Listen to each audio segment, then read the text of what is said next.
Haleluya, puji nama Tuhan. Perkenalkan, nama saya Suwandi Mandopa, Prodi Teologi STT Rumah Murid Kristus.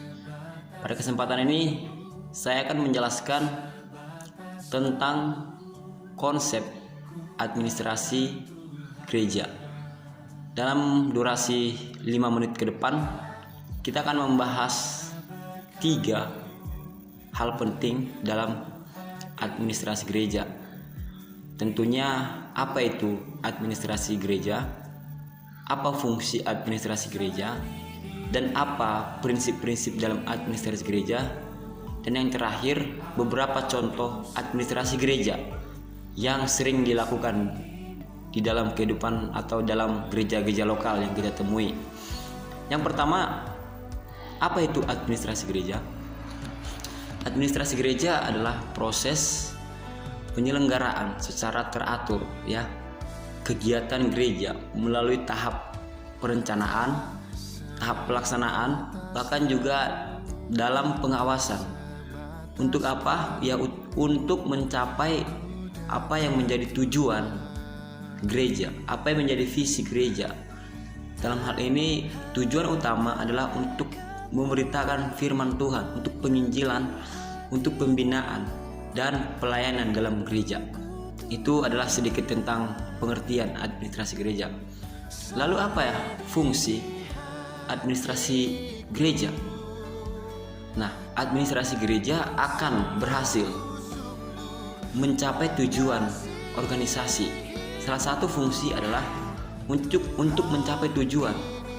Tetapi untuk mencapai tujuan ini harus seluruh fungsi administrasi dapat diberdayakan. Artinya setiap orang yang memiliki potensi, yang memiliki kemampuan harus diberdayakan untuk mencapai sebuah tujuan.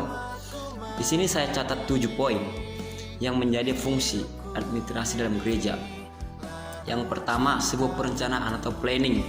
Gereja harus memiliki planning ke depan, harus memiliki target untuk apa yang harus dikerjakan ke depan.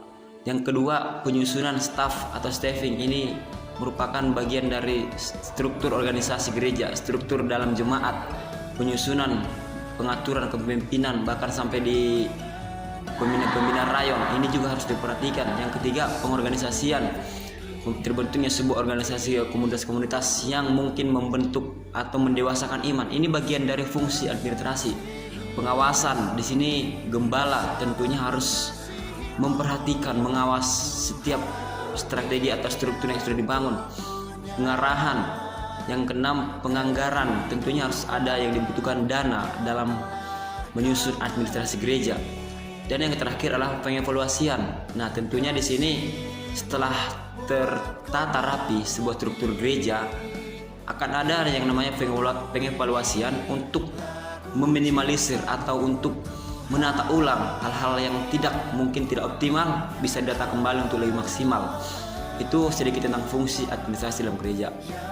Dan yang terakhir adalah kita akan membahas tentang prinsip administrasi gereja.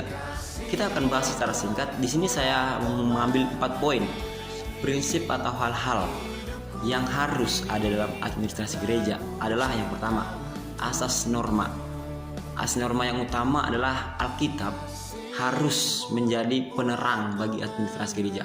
Alkitab harus menjadi patokan utama dalam membuat administrasi gereja. Yang kedua, asas ketetapan, asas fleksibilitas, asas dialektik. Ini merupakan perpaduan antara pengetahuan, keterampilan, dan seni. Dan yang terakhir, saudara, apa sih contoh administrasi yang umum yang dapat kita ketemui dalam gereja-gereja lokal? Ada beberapa poin yang saya bahas di sini, yaitu 6 poin.